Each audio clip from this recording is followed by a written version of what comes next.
A casa caiu para o presidente Luiz Inácio Lula da Silva. Gente, eu imaginava que isso nunca iria acontecer, porque o presidente Lula sempre foi querido, sempre foi apoiado por milhões de brasileiros, por todos os rincões que ele frequentou. Enfim, na maior parte do Brasil, ele teve a maioria dos votos nas últimas eleições. Só que a casa caiu para o Lula e isso é realmente chocante, porque dias antes da viagem para a Rússia, que ele fará, aliás, a Janja já está na Rússia, tá bom, gente? E eu vou contar para vocês os motivos, que fez com que ela viajasse antes do Lula, não viajassem juntos, tá? Agora, a situação que o Lula tem enfrentado nos últimos dias, principalmente com aquele escândalo do INSS, tem manchado a reputação do presidente. E, claro, dizem por aí que ele é o culpado, dizem por aí que ele é o causador de todo esse prejuízo que o governo brasileiro teve. E, claro, dinheiro público, dinheiro dos impostos do nosso país, da nossa população.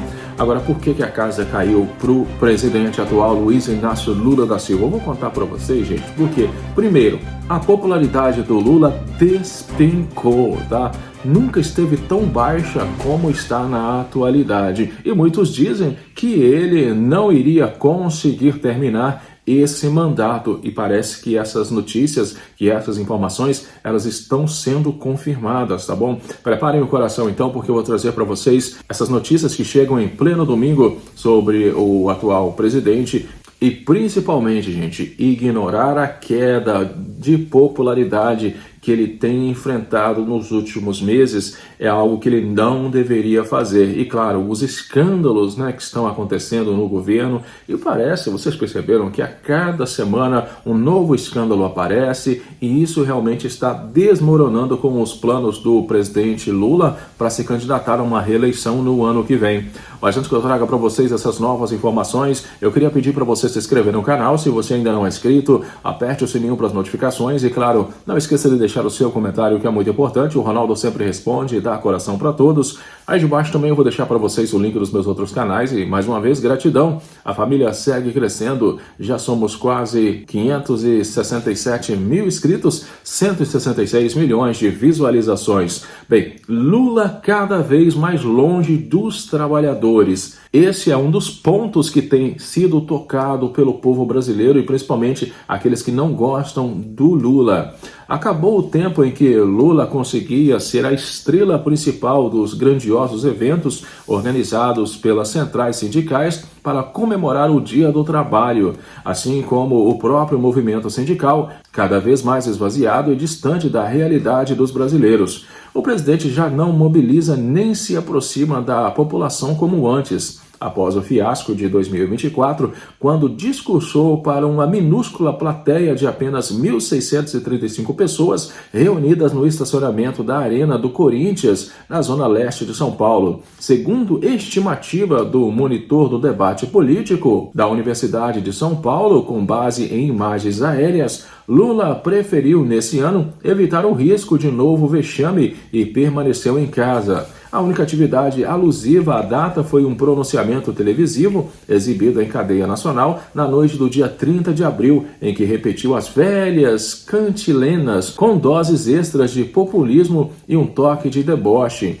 Enfrentando queda nas pesquisas de popularidade, agravada pela alta da inflação e dos preços dos alimentos, além de escândalos administrativos como o esquema de fraude do INSS, Lula, que já ensaia a tentativa de reeleição, usa qualquer oportunidade para listar os supostos feitos do governo, anunciar os mesmos projetos de sempre, enaltecer a própria gestão e lançar propostas populistas, como o 1º de maio não foi diferente. Chega a ser um assinte Lula querer tratar o estouro das fraudes no INSS, que envolve inclusive uma associação sindical ligada ao irmão de Lula, o Frei Chico, como se fosse uma conquista ou realização do governo. Sem grandes coisas para dizer, Lula tentou ganhar pontos com o eleitorado explorando temas populares, uma estratégia bem ao estilo do marqueteiro do governo, o Sidônio Palmeira. No pronunciamento, o petista anunciou mais uma vez a proposta de isenção de imposto de renda para quem ganha até R$5.000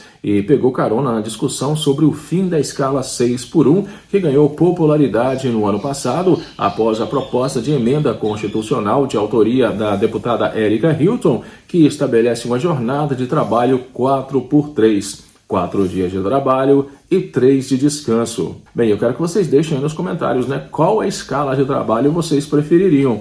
4x3, 6x1, 5x2? Deixa aí nos comentários, tá bom, gente? Bem, e o Lula, gente, outra coisa que aconteceu foi que ele está ignorando a queda e diz aí querer provar que o seu governo é melhor que os outros. Na primeira fala pública, após a divulgação da pesquisa Datafolha, aliás, uma pesquisa que trouxe uma queda enorme de Lula em popularidade, como eu disse para vocês, o presidente ele exaltou o crescimento do PIB e afirmou que quer ver o país crescendo. Em seu primeiro discurso, após a divulgação da pesquisa Datafolha, na última sexta-feira, o presidente Luiz Inácio Lula da Silva afirmou que pretende provar que o seu governo é melhor que os outros para governar o Brasil. A declaração foi feita durante o anúncio de investimentos da Vale no Pará, poucas horas após a publicação do estudo que apontou queda de 11 pontos percentuais no índice de aprovação do governo Lula, que chegou a 24 pontos somente.